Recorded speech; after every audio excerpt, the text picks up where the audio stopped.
Hello guys, welcome back to the channel. तो आज हम चैप्टर 6 ट्राइंगल्स में एक्सरसाइज 6.3 का क्वेश्चन फर्स्ट करेंगे। तो इसका क्वेश्चन देखते हैं। Right the similarity criterion and also right the pair of similar triangles in the symbolic form. इसमें हमें सिमिलैरिटी क्राइटेरिया यूज़ करके ट्राइंगल्स को सिमिलर करना है। सिमिलैरिटी क्राइटेरिया मैंने आपको पिछली वीडियो में बताए थे, तो आप उन्हें लर्न कर सकते हैं।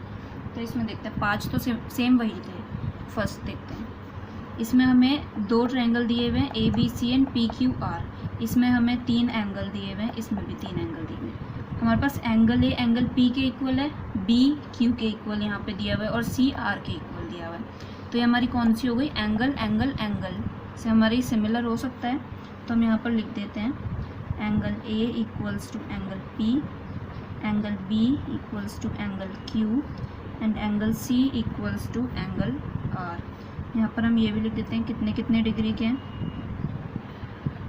40 डिग्री। इससे अच्छा इंप्रेशन पड़ता है, बस इसीलिए लिखते हैं। अब यहाँ पर triangle A B C similar हो गया हमारा पी क्यू आर ट्राइंगल के कौन सी प्रॉपर्टी से? By A angle angle angle से।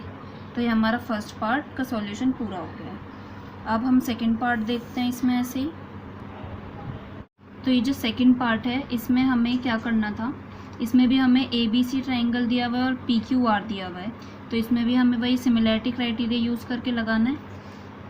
तो इसमें हमें अब क्या करना है कि ए बी को हमें ऐसी साइड देखनी है जिसके कि वो पैरेलल दिखे दूसरी, इस ट्राइंगल में जो भी एक साइड हो वो इसके पैरेलल दिखे बिल्कुल। तो ऐसी कौन सी साइड होगी? मेरे क्यू आर हो सकती है, क्योंकि अगर हम क्यू आर को ऐसे रख के देखें ट्राइंगल को, अगर हम इसको ऐसे कर दें क्यू आर पी, तो ये बिल्कुल उसके इक्वल आएगी, पैरेलल। तो अब हम ये ट्राइंगल और ये वाला ट्राइंगल देखते हैं अपने पास, ठीक है। तो अब हमने क्या किया, ए बी को क्यू आर के प्रोपोर्शनल में रख दिया ताकि हमारे पास साइड साइड साइड वाला क्राइटेरिया आ जाए। तो अगर हम 2/4 रखें तो हमारे पास आ जाएगा 1/2 डिवाइड करने पे। ऐसे ही अगर हम बी सी अपॉन में पी आर रखें, बी सी अपॉन में पी आर, ये दोनों साइड हमने रखी हैं। तो इसमें हम क्या करेंगे, इन दोनों का जो मेज़रमेंट है वो हम अपॉन में रख देंगे 2/5 अपॉन में 5, ये भी हमारा 1/2 आ गया। ऐसे ही हम थर्ड पार्ट देखते हैं, ए सी अपॉन में P Q equals to 3/6 equal to 1/2। ये भी हमारा तीनों हमारी 1/2 1/2 1/2 आ रही है। इसका मतलब ये जो तीनों हमारी प्रोपोर्शनल हुई हुई साइड हैं, ये तीनों एक दूसरे के इक्वल है 1/2 से। तो ये हम यहाँ पर लिख देते हैं, यहाँ पर हम लिख देते हैं ए बी अपॉन में क्यू आर। ये आपको इसके नीचे लिखना है, ये आपको इसके नीचे लिखना है, बी सी अपॉन में P R equals to A C upon में पी क्यू इक्वल्स टू 1/2 के प्रोपोर्शन से ये इक्वल है एक दूसरे के।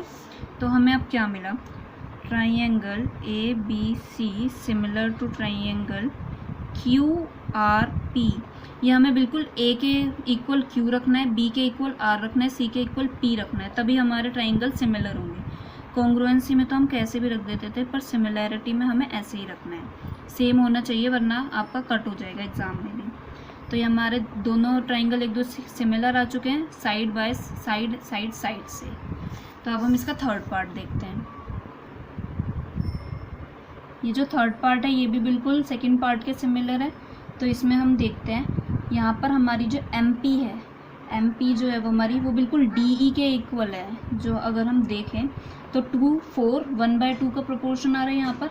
तो हम इन दोनों को वो रख देते हैं प्रोपोर्शन में, एम पी अपॉन में डी ई इक्वल्स टू 2/4 1/2 का प्रोपोर्शन आ रहा है यहाँ पर। ऐसे ही अगर हम एल पी को देखें, एल पी तो वो डी एफ के आ रही है प्रोपोर्शन में, बिल्कुल 3/6 1/2 का प्रोपोर्शन आ रहा है। तो हमने इन दोनों को साथ में लिख लिया।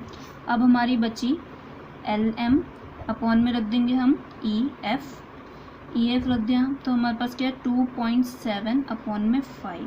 2.7 अपॉन में 5 नहीं जा सकते किसी भी टेबल से, तो हम यहाँ पर डेसिमल हटा के अपॉन में 0 लगा देंगे। तो हमारा आ गया 27 अपॉन में 50।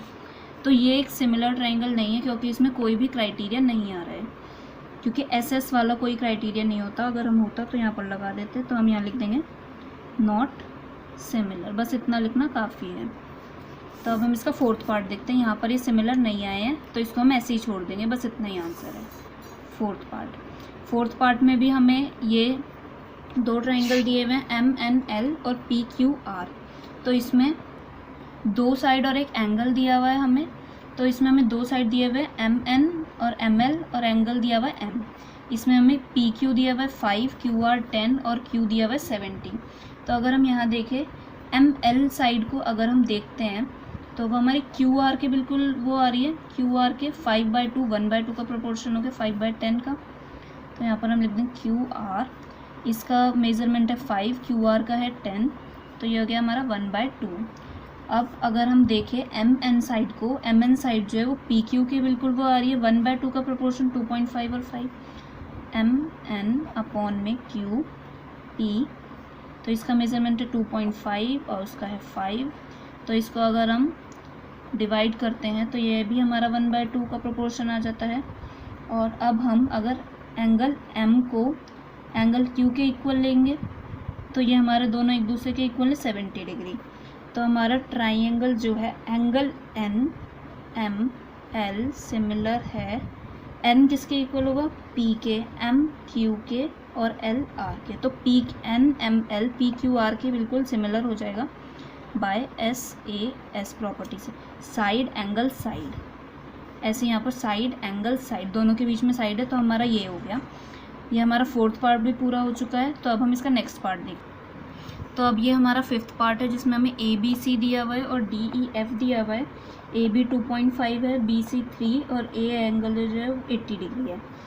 EF हमें यहाँ 6 दिया हुआ है DEF ट्राइंगल में, DF 5 दिया है और F जो है वो 80 डिग्री दिया हुआ है। तो अब हम इसमें देखते हैं, अब हमारी AB साइड जो है वो किसके 1/2 का प्रोपोर्शन बनाएगी, DF के। तो हम AB अपॉन में DF ले लेते हैं, AB अपॉन में DF। AB का मेज़रमेंट है 2.5, DF का है 5। अगर हम इसको डिवाइड करेंगे तो हमारा 1/2 आ जाएगा। अब हम BC को ऐसे लिखते हैं, EF में 1/2 का प्रोपोर्शन आएगा, 3 1 जा 3, 3 2 जा 6। अब इनका मेज़रमेंट लिख देते हैं 3/6, ये भी हमारा आ गया 1/2। अब अगर हम एंगल देखें तो एंगल A 80 डिग्री है, एंगल F 80 डिग्री है। यहाँ पर हम लिख देते हैं angle A equals to angle F equals to 80 degree.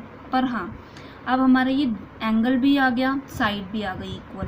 पर अगर हम यहाँ पर देखें तो साइड एंगल साइड यहाँ होनी चाहिए थी अगर हमारा होता, या फिर हमारे पास 2 साइड यहाँ है तो एंगल यहाँ होना चाहिए था। ऐसे इस वाले ट्राइंगल में ये सही है, साइड एंगल साइड, पर इसमें नहीं है, तो ये हमारा सिमिलर नहीं है क्योंकि यहाँ पर हमारी कोई भी वो नहीं बन रही है, क्राइटेरिया इस वाले ट्राइंगल में हम यूज़ नहीं कर सकते। तो हम यहाँ पर लिखते हैं नॉट सिमिलर। यहाँ पर हमें रीज़न देने की कोई ज़रूरत नहीं है, बस नॉट सिमिलर लिख देंगे।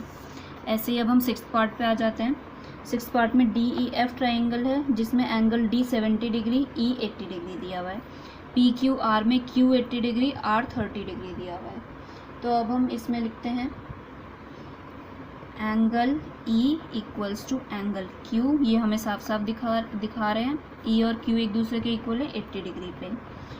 अब अगर हम यहाँ देखें तो इस ट्राइंगल में अगर हम प्लस करते हैं 80 + 70 होता है हमारा 150। 150 में अगर हम 3 प्लस करेंगे तो यहाँ पर 180 डिग्री है। तो ये जो है ये 30 डिग्री का है और ये वाला जो एंगल है वो 70 डिग्री का है अगर हम सब में प्लस कर दें। तो इसमें हमारा 180 डिग्री का एंगल सम प्रॉपर्टी बन जाती है। तो अब हम यहाँ पर देखें एंगल D जो है वो एंगल P के इक्वल है क्योंकि हमने निकाल लिया है 70 70।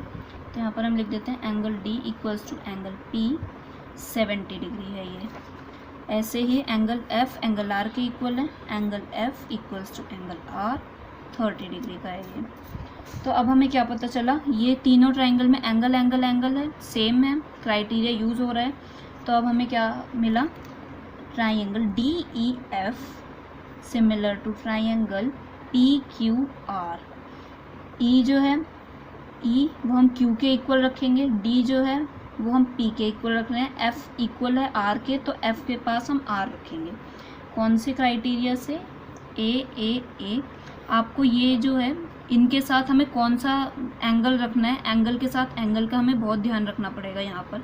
अगर हम एंगल का ध्यान नहीं रखेंगे तो हमारा क्वेश्चन गलत हो सकता है, हमारा पूरा 1 नंबर कर सकता है। तो आप इसका ध्यान रखें। Thank you so much. ये था हमारा फर्स्ट क्वेश्चन।